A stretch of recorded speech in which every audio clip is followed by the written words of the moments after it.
जब भी हम म्यूचुअल फंड के बारे में सर्च करते हैं, हमें एक नाम से बहुत सारे फंड देखने को मिलते हैं। तो इन सब में डिफरेंस क्या होता है, आओ आज इसी बात को जानें। हम यहाँ पे एक एग्जांपल लेंगे। मानो एक फंड है HDFC flexi cap direct growth fund. देखो, जो फंड में सबसे पहला टर्म यहाँ पे क्या है, HDFC। सर ये बताता है एसेट मैनेजमेंट कंपनी का नाम को। सर एसेट मैनेजमेंट कंपनी वो है जो पूरे फंड को मैनेज करके चलेगी। सर उसके बाद दूसरा यहाँ पे आया था flexi cap. Flexi cap sir ये दूसरी टर्म बेसिकली बताता है कि ये फंड कहाँ पे इन्वेस्ट करने वाला है। मानो अगर यहाँ पे लिखा होता है लार्ज कैप, तो ये फंड इन्वेस्ट करता है लार्ज कैप कंपनी में। अगर लिखा होता है स्मॉल कैप, तो ये फंड इन्वेस्ट करेगा स्मॉल कैप कंपनी में। पर यहाँ पे लिखा है flexi cap, means fund manager के पास फ्लेक्सिबिलिटी है, वो चाहे किसी टाइप की कंपनी में जो उसे अच्छा लगे, जो उसे बेनिफिशियल लगे, उनमें इन्वेस्ट करके चल सकता है।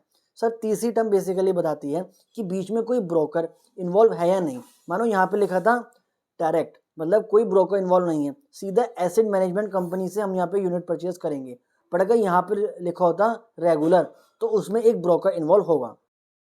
चौथी टर्म बताती है कि हमें उस फंड से रेगुलर इनकम मिलेगी या नहीं। अगर वहाँ पे लिखा है ग्रोथ, मतलब आपको उस फंड से कोई रेगुलर इनकम नहीं मिलने वाली है, जो भी आपका पैसा बनता होगा वो फंड में री इन्वेस्ट हो जाएगा। बट अगर वहाँ पे लिखा हुआ है IDCW, मीन्स आपका पैसा री इन्वेस्ट नहीं होगा और आपको उस फंड से रेगुलर इनकम मिलेगी।